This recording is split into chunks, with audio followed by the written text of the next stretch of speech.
এখন এআই এত রিয়েলিস্টিক হয়ে যাচ্ছে, দুদিন পরে আসলে এটা যে এআই এটাও হয়তো বোঝা যাবে না। It's very alarming actually. শুধু আমার না, আমি বলবো যে আমাদের সকল কলিগদের, স্পেশালি ফিমেল কলিগ যারা আছে, তারা সবাই আসলে এটা নিয়ে প্রতিনিয়ত হেনস্থার শিকার হচ্ছে। এবং আনফর্চুনেটলি বাংলাদেশের মানুষজন আসলে বুঝে করে নাকি না বুঝে ইচ্ছা করে আসলে ওরা এটাকে মনে করে যে এটা আমাদের ভিডিও বা ছবি এবং আপনাদের কাছ থেকে এরকম আশা করি নাই, তারপর আবার শেয়ার করছে এরকম করে।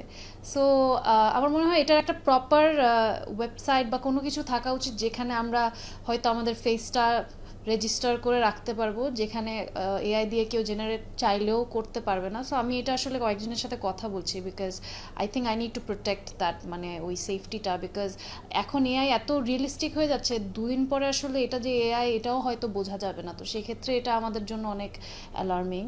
সো আমার মনে হয় আমাদের সবার এটা নিয়ে একটু দেখা উচিত যে কী করা যায়।